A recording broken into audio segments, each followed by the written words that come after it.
Now we move on to the sofa, and this piece feels a little different right away. A sofa always sets the tone of the entire interior.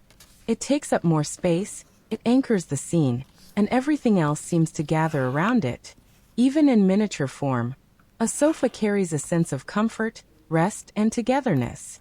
Just like the armchair, this sofa is made entirely of paper.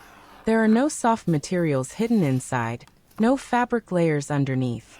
Everything you see, including the seat and the backrest, is paper.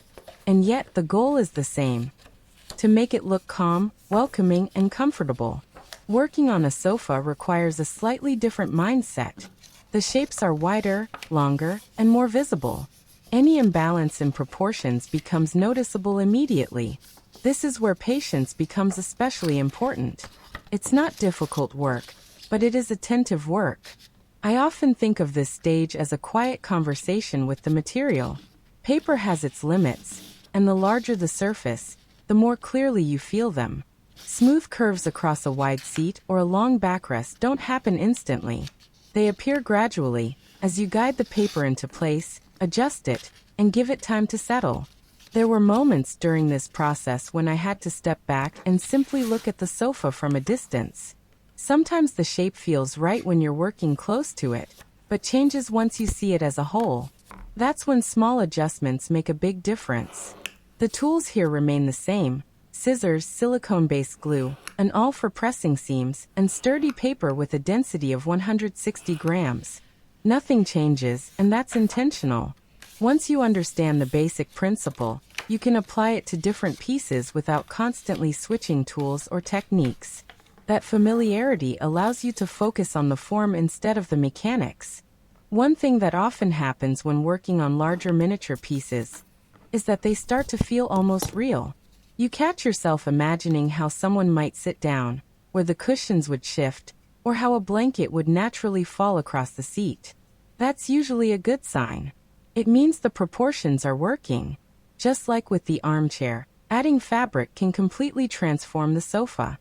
Even though the structure is paper, fabric introduces warmth and softness instantly. You can glue fabric onto the seat and backrest, or simply lay it on top as a throw or blanket.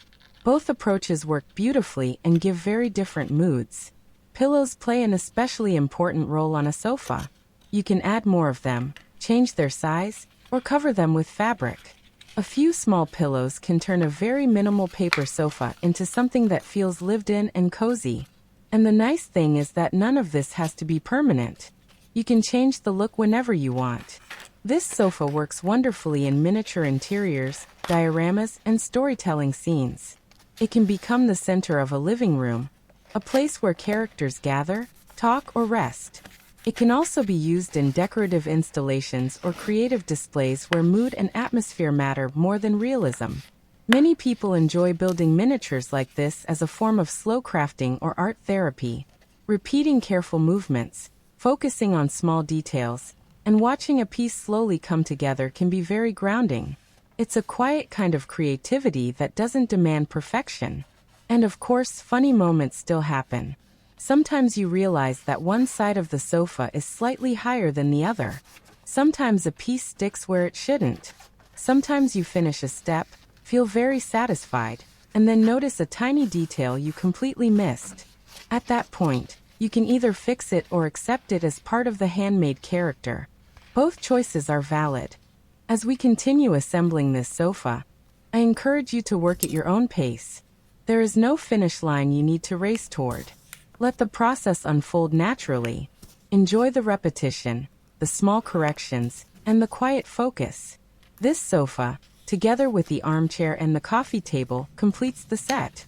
But more importantly, it completes a small world. One that exists only because you took the time to create it. Let's continue working through the steps, shaping this piece slowly and thoughtfully, and see how paper turns into something that feels warm, balanced, and full of atmosphere.